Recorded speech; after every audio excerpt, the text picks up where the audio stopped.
Question है आपका, एक अति परवलय के शीर्ष 0 0 और 10 0 है, नाभि 18 0 है, अति परवलय का समीकरण हमें निकालना है। तो देखो सिचुएशन ये है 0 0 यानी मूल बिंदु एक शीर्ष है और 10 0 एक शीर्ष है। ये क्या है? ये 10 0 है और ये आपका 0 0 है। तो अति परवलय का केंद्र कहाँ होगा? दोनों शीर्ष के मध्य बिंदु पर।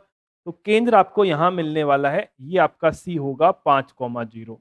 तो जिसका केंद्र 5 0 है वो अति परवलय आपका होता है x माइनस 5 का whole square upon A square minus Y minus 0 का whole square upon B square बराबर 1। यहां तक बात हमारे समझ आ गई है।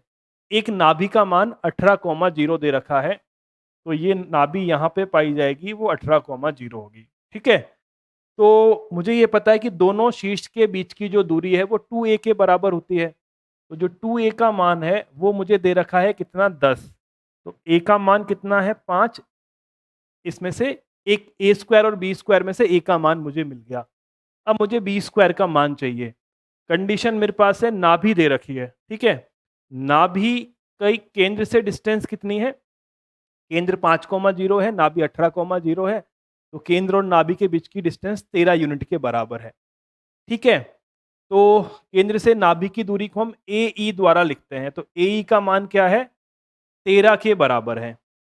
और हमें पता है कि बी स्क्वायर का मान होता है बी स्क्वायर बराबर ए स्क्वायर ई स्क्वायर माइनस 1। तो ये मिलेगा ए स्क्वायर ई स्क्वायर माइनस ए स्क्वायर। तो इसका मान तो 13 है, तो 13 का स्क्वायर हो गया 169। ए का मान 5 तो 25, तो ये आपको मिल गया 144। तो ए का मान 25 है, बी स्क्वायर का मान 144 है। अति परवलय क्या होगा सर? x माइनस 5 का whole square by 25 minus Y square by 144 बराबर 1। चेक करो कौन सा आंसर सही है, चेक करो कौन सा ऑप्शन आपका सही है।